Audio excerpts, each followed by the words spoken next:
It's now time to focus on the present, the here and now. We'd like to welcome back Dr. Greg Hammer, professor at Stanford University School of Medicine and author of Gain Without Pain, with more on the power of intentions and the ways they can help us make positive life changes. It's good to see you again. Great to see you as well, Layla. Thanks. So when I think of intentions, I think of bucket lists, vision boards, journaling.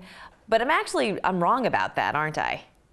That's not what an intention is. Well, those can be intentions as well, but I think the type of intention that we're discussing really has to do with the present moment, as you suggested. So I think that our brains are hardwired in ways that take us away from the present moment. I think one of them is that we tend to be obsessed with the past and the future, and if we overthink those, we end up being ashamed and embarrassed about things we may have said or done or not done.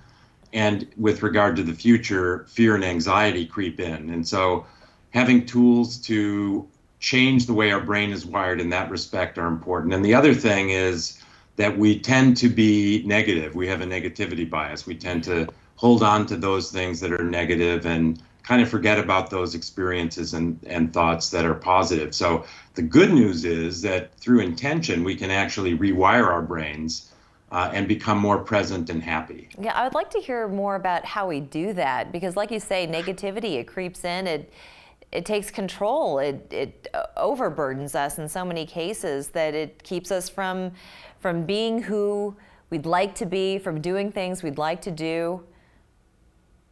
Absolutely. And, the way that we rewire our brains, the way that we learn is in baby steps. So in very small increments, but repeated frequently. So yes, it's great to have a vacation a couple of times a year. We can sort of unwind, and after a few days, we're sort of not quite so obsessed with what happened yesterday or what's going to happen tomorrow.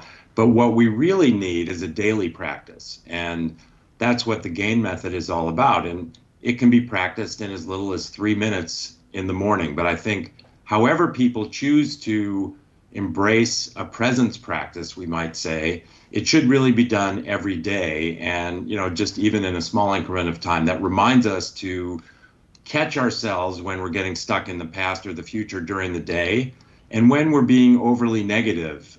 So it's that daily practice, I think, that gets us to where we want to be gradually. I want to hear more about that GAIN method. And you say that just take 3 minutes, and I imagine in the morning at the start of your day is the best time to put this into practice.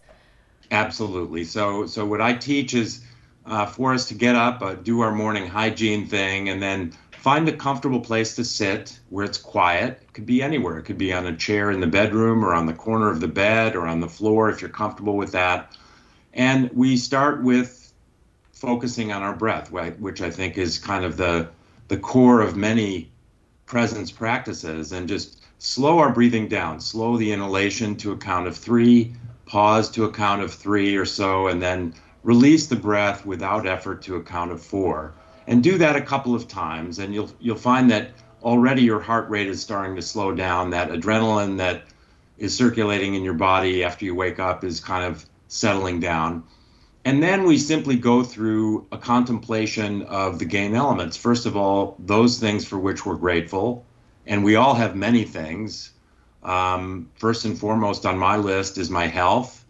I was diagnosed with a malignancy about 10 years ago, and now I'm fine. So that comes easily for me in terms of gratitude. I'm grateful just for this day, but I think we all should be. And then we transition to contemplation of acceptance. So pain and suffering are a part of life as much as joy and celebration. And if we resist this, we magnify our suffering. Suffering equals pain times resistance. So the idea is to sit, and while we're in touch with our breath, open our hearts and really bring this pain in and merge with it till there's no separation. And I think in most cases we recognize that it's not quite as bad as we might have imagined while we were resisting it. The next element is intention, and that's what we're here to talk about. And what that means is, again, we are wired to be negative and obsessed with the past and the future. So bring your attention to the present moment, and with your purposefulness or intention, perhaps think of 3 good things that happened yesterday. And as you go through these, you'll recognize that you're becoming actually more happy. And this practice, actually, when practiced before bedtime, has been shown in tens of thousands of people to help people sleep better and be happier in general. So we can use our purposefulness to rewire our brain by bringing our thoughts back to the present moment and catching ourselves maybe with a little bit of a laugh when we're fixating on something that happened yesterday. And do you And think the that this final also element aids, is, and if I can just ask here, do you yes. think this also aids with anxiety?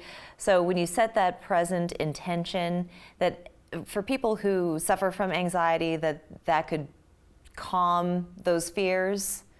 Absolutely. And that fear and anxiety is a manifestation of obsessing over the future. And because of our negativity bias, we tend to catastrophize. We imagine the worst thing that might happen, even though it rarely does. That's right. And of course, we're anxious. So we've had plenty for which to be anxious with COVID and the politics, and not to mention what's going on around the world. I think we all feel the pain and suffering of those in Haiti, Afghanistan, and elsewhere. And of course, we're thinking of the most negative outcomes and getting anxious about it. It's true. Clear why that is. It can be overwhelming. Well, it sounds like there's a third part to this. Why don't we talk about that after the break?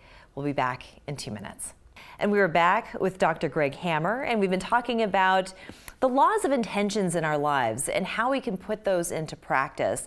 And you just went through a couple of ways in which we can be in the present moment and the tools that we can use to calm anxiety, to be in the moment, to live in the moment, and to essentially improve our health by doing so. Now, it sounds like there was a third part to this, Dr. Hammer. What would that next bit be? Well, actually, the 4 elements of gain, as we were discussing, with our morning gain meditation or contemplation: gratitude, acceptance, intention, and the 4th is non-judgment. Because another way our minds work, Layla, as you know, is we're always judging everything in our environment. It's too much of this, not enough of that. We compare ourselves to other people, and again, related to our negativity bias, we tend to judge ourselves most harshly. So I'm not as smart as that person is better looking than I am.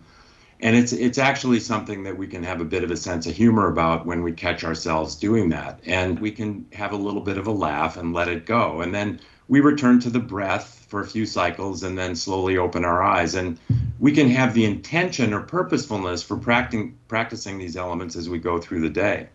Well, Dr. Greg Hammer, I think I'm going to try this starting tonight and certainly tomorrow morning, because I think we can always use just a calmness, a peacefulness within us to be our best selves in our waking hours, and for the people around us as well. Dr. Greg Hammer, author of Gain Without Pain. I want to thank you so much for joining us again. Really my pleasure, Layla. Hope to see you again. Absolutely. We're back after this.